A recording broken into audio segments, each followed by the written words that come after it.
Hi friends, இப்போ வந்து பார்த்தீங்கன்னா நைட்டு வில்லேஜ் சைடில் வண்டியில் போயிட்டுருக்கோங்க. ரோடு வந்து பார்த்திங்கன்னா பயங்கரமாக இருக்குது. வேளந்தாவளம் 8 கிலோமீட்டர், ரொட்டிக்கானூர் 1 கிலோமீட்ரு. இந்த ரோட்டில் போகிறப்ப வந்து பார்த்திங்கன்னா 2 சைடுமே காடு தான். அவ்வளோவா வீடெல்லாம் இருக்காத ஒரு ஏரியாவில் நீங்கள் ராத்திரி டைமில் வண்டி ஓட்டிகிட்டு போகிறீங்கன்னா படக்குன்னு ஆஃப் ஆயிடுச்சுன்னா என்ன பண்ணுவீங்க? லைட் ஆஃப் ஆயிடுச்சுன்னா ஒரு மாதிரி இருக்குமா? ஃபீல் பண்ணியிருக்கீங்களா? ஒரு வெள்ளை உருவம் போகுது. வெள்ளை உருவமா சொல்லிட்டா அது போஸ்டரு அங்கே வரு வந்து பார்த்தீங்கன்னா நேராக போயிட்டு இருக்கோம். சைடில் வந்து பார்த்தீங்கன்னா எங்கள் ஓரத்தில் சைடில் பைப்பெல்லாம் வந்துட்டு இருக்கு. ஒரே காடாக தான் இருக்கு. ஏதோ ஒரு பைக் அங்கே போகிற மாதிரி தெரியுது. தெரியாம வந்து மாட்டிக்கிட்டோம். தெரியாமல் இந்த ரோட்டில் வந்துட்டோம். நைட் டைமில் ஆள் நிற்கிற மாதிரியே இருக்கேன். மொக்கு வருது. ஆளா இல்லை பேய் வண்டி ஓட்டிட்டு போகுதா? ரைட்டு லெஃப்ட்டு ஆள் தான். என்ன சைடில் பேக் வித்தியாசம். இணைந்தர்கள் நாளை சந்திப்போம் யூடியூபில். வந்து பார்த்தீங்கன்னா மறுபடியும் ஒரு விதமாக வந்து மெயின் ரோட்டை வந்து பிடிச்சிட்டு ஓரளவுக்கு மெயின் ரோடு தான். இங்கே வண்டி வரும், பட் அந்த அளவுக்கு வந்து பெரிய ரோடுலாம் சொல்ல முடியாதுங்க. கவர்மெண்ட் பஸ்ஸு வருது, 48 உட்புறம் போகிற பஸ்ஸு, நீல கலர் பஸ்ஸு, லேடிஸ்க்கு ஃப்ரீ. வந்து காவு வாங்குற ஏரியான்னு சொல்லுவாங்க. காவு வாங்குதா? அப்படின்னா நிறைய பேர் இந்த புளிய மரம் தான் டேஞ்சரான பிளேஸுங்க.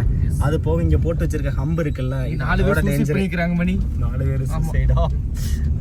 எங்காவது நைட் டைம் புளிய மரத்தில் பேய் இருக்குன்னு வேற சொல்லுவாங்க. கரெக்டாக அந்த இடத்துலயே ஸ்லோ பண்ணி போகிற மாதிரி ஒரு ஹம்பு. இந்த வீடியோ பேய் பார்த்தீங்கன்னா கமெண்ட் பண்ணுங்க. அதை தாண்டினோன்னு ஒரு பழைய ஸ்கூலுங்க. தாண்டினா அப்படியே மறுபடியும் போகிறோம்.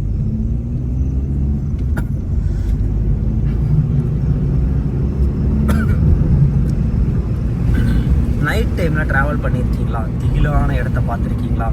பயமாக இருக்கும். திடீர்னு ஆளே இல்லாத ரோடாக இருக்கும். இந்த மாதிரி இப்போ நாங்கள் போயிட்டு இருக்கப்போ ஒவ்வொரு வண்டியாக இருக்குது. அந்த வண்டிகளை அப்படியே கேட்ச் பண்ணி அப்படியே பக்கமாக போய் ஒரு பாதுகாப்பாக போயிட்டுருக்கோம்.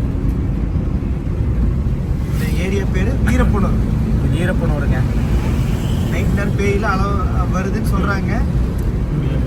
சைடில் ஃபுல்லாக பழைய புளியா மரம் தான். புளியா மரம்னாலே பேய் தான் அப்படின்னு நிறையா பேர்த்துக்கு தெரியும். உங்கள் ஏரியாவில் புளியா மரம் இருக்கா? அதில் பேய் இருக்கா? அது எங்கள் ஊரோட போர்டு வந்துருச்சுங்க. ஊருங்க வீரப்பனூர்.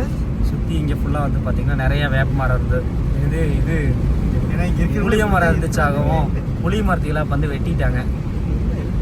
ரோட்டோரத்தில் இருக்கிற புளிய மரத்தையெல்லாம் ரோடு கன்ஸ்ட்ரக்ஷனுக்காக வெட்டுறாங்கன்னு நம்மளாம் நினச்சிட்டு இருக்கோம். ஆனால் ஒரு சிலர் என்ன நினைப்பாங்கன்னா அங்கே பேய்கள் தொல்லை தாங்க முடியலன்னு சொல்லி வெட்டுறாங்களாமே. பேய் வந்து புளிய மரத்தை வெட்டுதாகும் பண்ணிட்டாங்க எல்லாரும் சொல்கிறாங்க. பார்த்தீங்கன்னா Danish Ahmed institute of technology காலேஜை தாண்டுறோம். அதுதான் திகிலான காலேஜ். வந்து பார்த்தீங்கன்னா இன்னுமே படிக்கிறது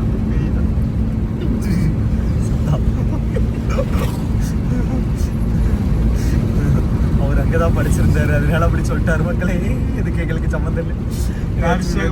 காலேஜ் படிக்கிற எல்லாருமே பேய் தான். பார்த்துருங்க. எப்போ பெட்ரோல் பங்க் வந்துச்சு